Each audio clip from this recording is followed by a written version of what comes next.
Hi everybody, happy Wednesday. Hope you guys are having a wonderful morning, a wonderful day, whatever time it is of day that you guys are watching this. Welcome back to my channel. Today is kind of a big deal. Today is kind of a big anniversary for me, so I wanted to share it with you guys. Today is my 7-year anniversary here on YouTube. Can you believe it? 7 years I have been doing this, and I kind of wanted to do a behind the scenes kind of spill some tea, share some things, some experiences that I haven't talked about here before on my channel, and let's get started. Okay, so we're starting from the very beginning. I'm gonna tell you guys some things that I haven't told you, some stories.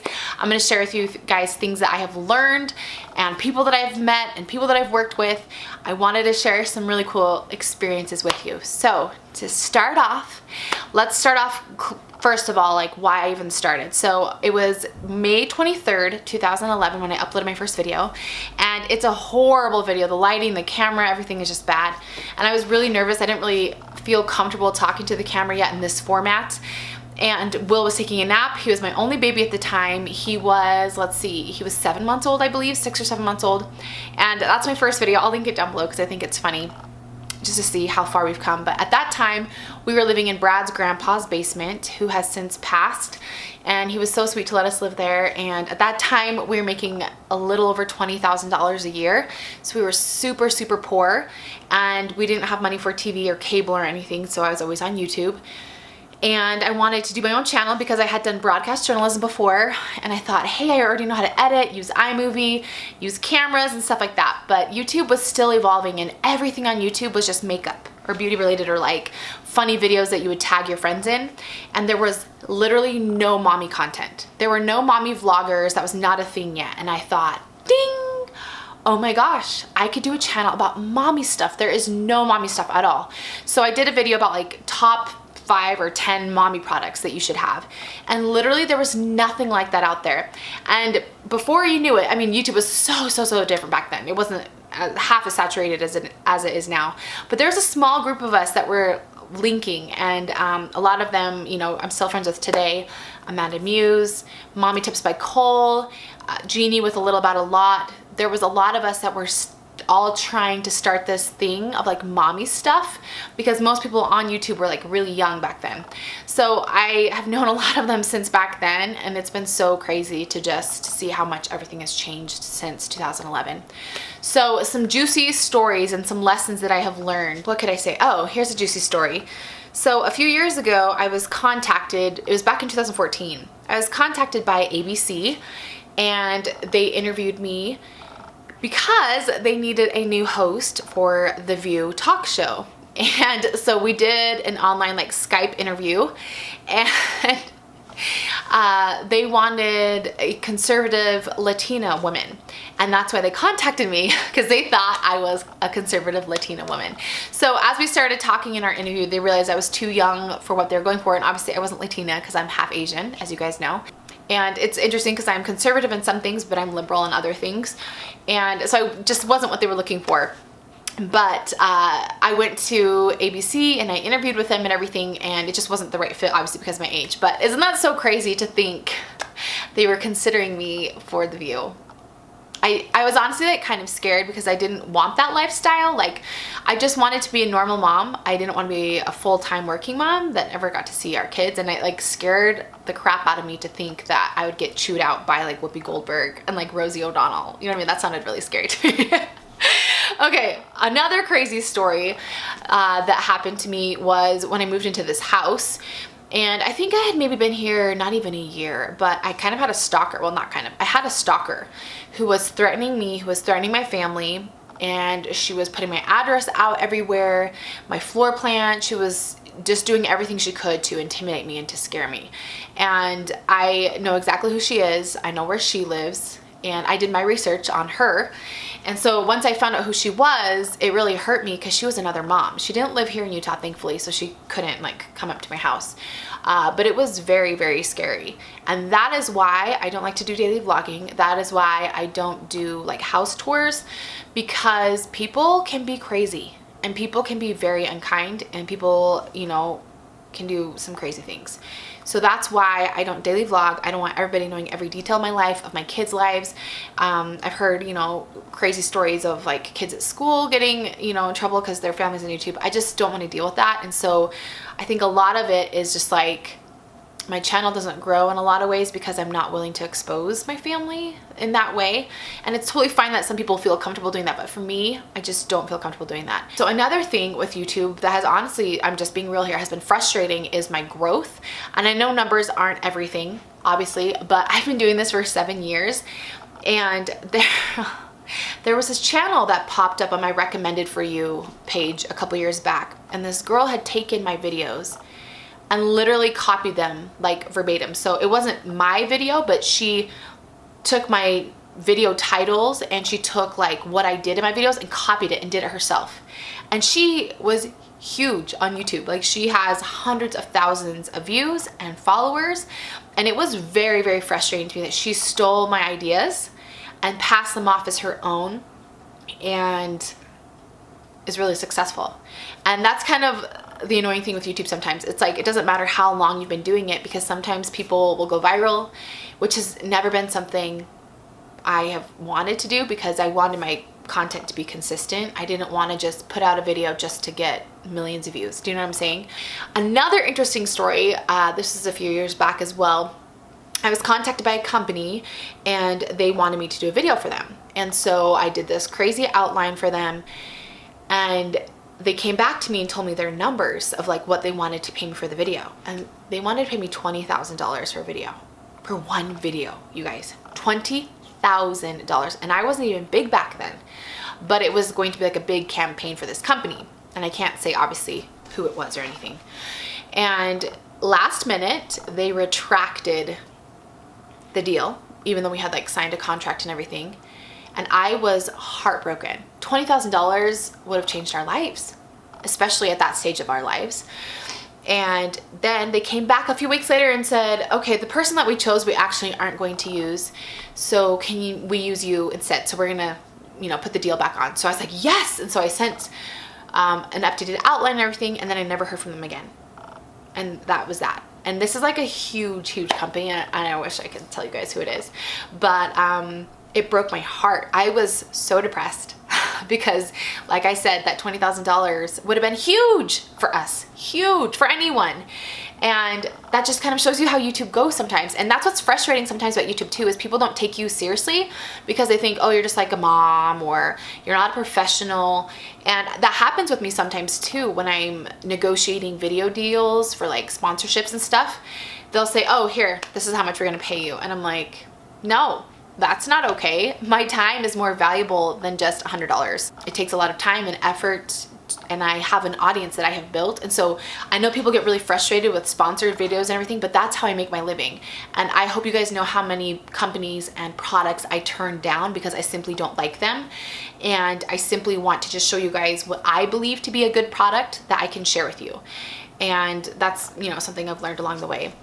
Another incredible thing that I have learned is just the community on here. Some of my lifelong friends I have met through YouTube. Jeannie from A Little About a Lot is one of, you know, my dearest friends who I have never met in real life. I'm so grateful for Judy from It's Judy Time.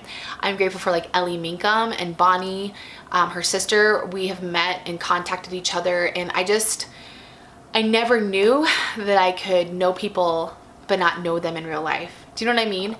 It's just so crazy, but it's been such a wild ride. I've had people contacting me who have, this is gonna be emotional, who've gone to therapy because of my videos, who have started taking antidepressants because of my videos, or have, you know, lost weight, or have been encouraged by wanting to have more kids. I've had teenagers contact me and say that they wanted to become moms. I've had people get baptized into the Mormon church because they've seen me talk about my religion here.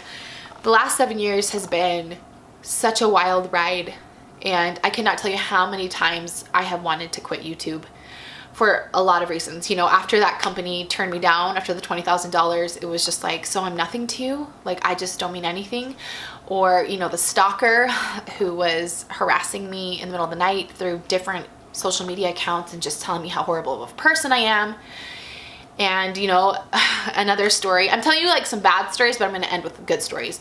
When I wrote my book, I had to Google myself to find like different links that I was attached to, and I found a chat room, which I have never done before, that was talking bad about me. And there was this one woman in particular who said that she loved to hate watch me, which meant that she loved to watch my videos so that she could make fun of me. And I just thought, that's so depressing and that's so sad. And that's sad that somebody would waste their life, you know, just criticizing other people. I thought that was pretty pathetic. But positives of YouTube, I have been able to be a stay-at-home mom, and I've been able to make money and help support my family. And do I make millions of dollars a year? No, I only have 58,000 followers, but I'm so grateful for every single one of those followers, because you guys help me feel like I'm not alone. You guys validate me. You validate my feelings. I feel like this channel is just as much for me as it is for you guys. And that's a positive in and of itself. Another one of my favorite things is I've been able to travel a little bit and do some speaking. And that's something that I really want to do long term. I would love, love, love. It's like a dream of mine to travel the country, travel the world, and talk to women about postpartum depression, antepartum depression, anxiety, dealing with change, dealing with, you know, birth and postpartum and all of that. That's like my dream, and I've been able to do that this year. And it was also amazing when Mindy from Cute Girls Hairstyles contacted me and I was able to do Millennial Moms. That was such an awesome experience. I learned so much from them, and to this day, to like know that family, and they've taught me so much and, you know, have been so great to me, and I'm forever in debt to them for that. That was such an incredible experience, especially because I never in my wildest dreams thought that I would work with Cute Girls Hairstyles and Mindy and Brooklyn and Bailey and all that. So that has been an amazing experience as well. I also feel like I've grown a lot. My style has changed a lot on this channel as far as what I feel like I need to post. You know, you kind of get caught up in what's popular, and so you think you have to post what other people are posting or else your videos won't do as well. And my views have dropped actually on my channel. They've drastically dropped. And I don't know what it is. And, you know, you kind of panic at first and think, I have to change everything. But then I think, you know what? If people are going to watch, they're going to watch. If they're not, they're not. But I'm still going to put my heart out there for you guys that are watching. And I'm still going to try to help as many of you that I can. And it's also been amazing because my channel started out as I Am a Mommy of One, because Michelle Pearson was taken, and back then people didn't have their real name as their channel name. And thankfully, once I worked with Awestruck, do you guys remember Awestruck, that mommy channel? They were able to help me talk to Google and get my channel name changed. But it was I'm a Mommy of One, and I never, ever, ever would have imagined that I would have had 5 kids by this point. I never could have dreamed that I would have had 5 kids by this point. It was also amazing when I did Millennial Moms. I was able to travel to New York City, and that was a dream come true, like travel for work, you know what I mean? And to New York City to go to the toy fair in New York City, that was such an incredible thing. And also, another amazing thing was a few months ago, I went to the Urban Decay. There's like a brunch, and they invited me there. And still to this day, when I get invited to events, I'm like, are you sure? Because I'm not that, you know, influential in a lot of ways. Like, I don't have that big of a following in comparison to some of these people who have hundreds of thousands or millions of followers. I don't. But it always means a lot to me when companies invite me to things, because I feel like I still have a valuable opinion. I still have an incredible audience who is very loyal, who gets me, who trusts me. But going to that Urban Decay event, they gave us like a bag of goodies. And I just got emotional because it's one of those defining moments where I remember being so poor and I couldn't afford any makeup at all. It would be like my big Christmas present to get the Naked palette. I remember it was a very big deal to pay $50 for that Naked palette. And then to go to an Urban Decay event where they just gave me all this Urban Decay makeup. It was just one of those things where, wow, I never could have imagined this. I told Brad, I'm like, I never could have like dreamed of this in a million years when I first started this channel. So the whole YouTube thing has been such a wild ride, and I have wanted to quit so many times. Like I said, I get discouraged because I feel like I'm putting my heart and soul into it, and the numbers don't really show. I'm not one of those people who has, you know, blown up overnight, and it's been hard sometimes when you watch people start after you and just explode, you know, but I try not to compare, and I just try to keep my head down and focus on myself and my channel and my family, because that's obviously what matters most. But when you're working on something for so many years, you want to see that take off, and it's hard sometimes. I'm just being completely blunt and completely honest with you guys.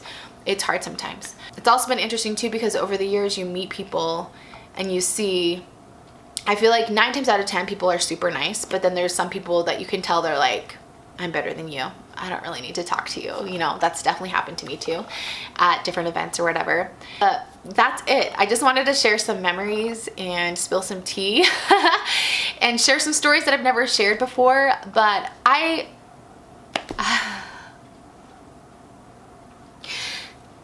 very grateful for you guys. I really am. Your words of encouragement mean so much to me. Your support, supporting my book, supporting me selling mascara, supporting anything that I do, it means the world to me. I know it sounds so cliche and I say it all the time, but I mean it from the bottom of my heart. You guys have helped my family in so many ways. I remember when I got pregnant with the twins, I was so afraid, and I would pray to God and just say, I don't know how we're gonna afford 5 kids. I don't. And I cannot tell you, since I've had the twins, how my channel has grown, how I have been able to make more money to support my family so that we can do extracurricular activities, so we can buy clothes and diapers and formula and not feel like we're struggling. And you guys have been the reason for that, and I want you to know that I'm grateful to you, because you have helped me have a fulfilling life in more ways than one. So that is it for my video. Sorry I got a little emotional at the end, but I hope you guys continue to watch, and here's to another 7 years plus of YouTube. I love you. I appreciate you. Thank you so much for being here, and we will see you guys in my next video. Bye.